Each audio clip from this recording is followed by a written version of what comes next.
నమస్తే welcome to our voice నేను journalist నవత దేశవ్యాప్తంగా లోక్సభ ఎన్నికలకు సంబంధించి నోటిఫికేషన్ వస్తుంది అన్న తరుణంలో ఆయా పార్టీలు వారి అభ్యర్థులను ప్రకటించడంలో అభ్యర్థుల సెలక్షన్లో తల మునకలవుతున్నారు. ఇప్పటికే బీజేపీ మొదటి జాబితా 195 మంది అభ్యర్థులతో ప్రకటించింది. ఇక కాంగ్రెస్ కూడా మొత్తానికి 39 మంది అభ్యర్థులతో తొలి జాబితాను ప్రకటించింది.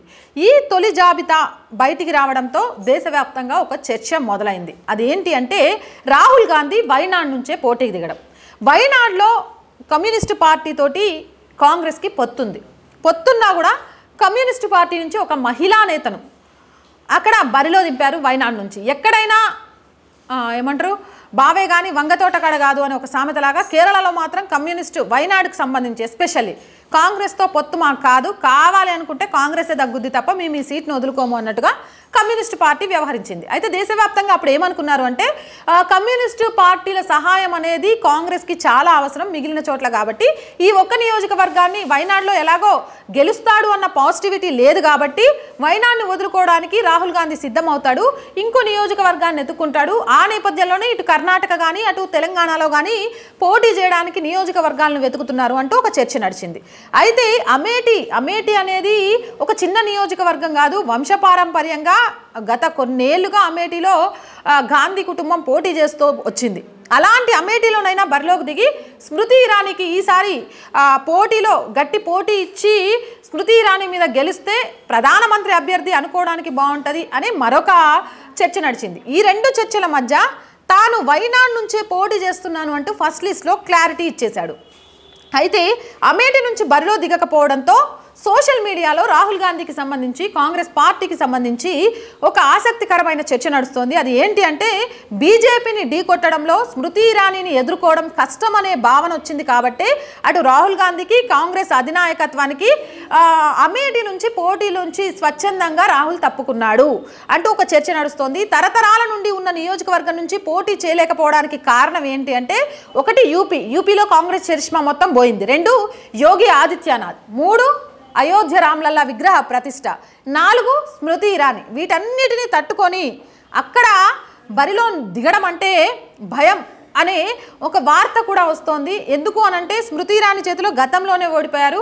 ఒకవైపు మొన్నటికి మొన్న మనం చూసాం, ఫిబ్రవరిలో ఈయన యాత్ర పేరుతోటి అమేఠీలో అడుగుపెట్టాడు. స్మృతి ఇరానీ గృహప్రవేశానికి అమేఠీకి వచ్చింది. ఇద్దరు కూడా సభలు నిర్వహించారు. రాహుల్ గాంధీ సభలో ఎవరు లేకపోగా ఆ ఫ్రస్ట్రేషన్లో ఆయన మాట్లాడిన వ్యాఖ్యలు ఆయన నెగిటివిటీ అవ్వడానికి మరింత కారణమైతే స్మృతి ఇరానీ గృహప్రవేశానికి వచ్చిన అక్కడ పెట్టిన సభకు సంబంధించి ఇసుకేస్తే రాలనంత జనంతో స్మృతి ఇరానీ ఈసారి భారీ మెజారిటీతో మళ్ళీ అమేఠీలో గెలవబోతుందని ఒక సంకేతం వచ్చింది. ఆ రోజు ఆ సభను అక్కడ తనకు జరిగిన అవమానాన్ని అంటే ప్రజలు రాక సందు గొంతుల్లో నుంచి తక్కువ మంది జనమైనా ఎక్కువలాగా కనిపిస్తారని ఆయన యాత్ర నిర్వహించడంతో అక్కడ పరిస్థితి ఏంటి అనేది అర్థమైపోయింది.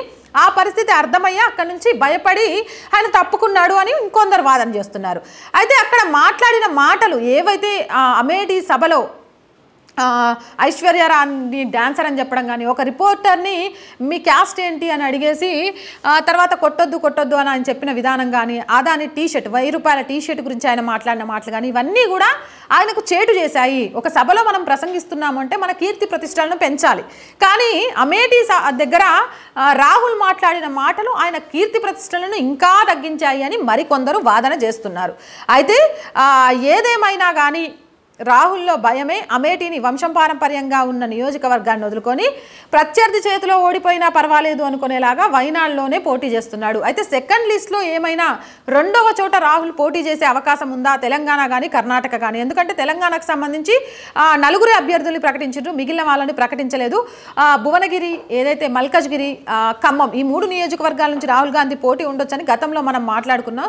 కాబట్టి ఈ 3 నియోజకవర్గాల అభ్యర్థుల్ని కూడా ఇంకా ప్రకటించలేదని, ఎందుకంటే వైనాడ్లో అక్కడ మిత్రపక్షం అయినప్పటికీ రాహుల్ గాంధీకి ఏమంటారు ఆదరణ తగ్గిపోయింది.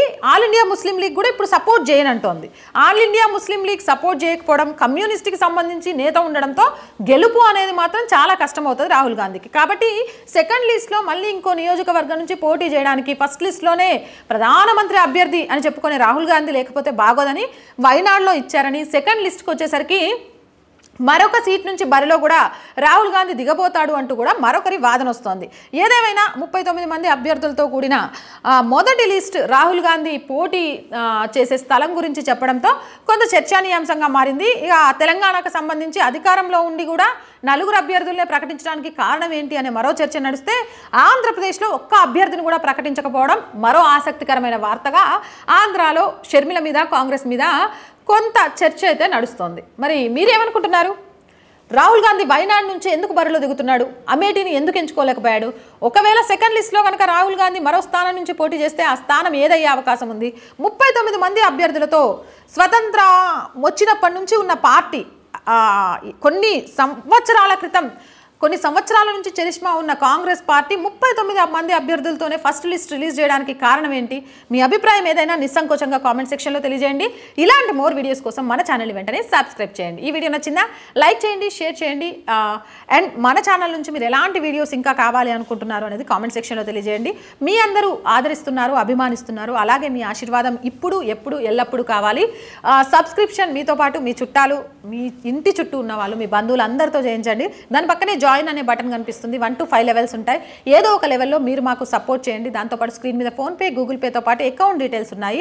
ఏ సహాయం చేసినా మన ఛానల్ని టెక్నికల్గా ఇంకా డెవలప్ చేసుకొని మంచి వార్తలను అందించడానికి, కొంత టీంని పెంచుకోవడానికి మన ఛానల్కి అవకాశం ఇచ్చిన వాళ్ళు అవుతారు. చిన్న విన్నపం చేసుకుంటూ సెలవు తీసుకుంటున్నాను.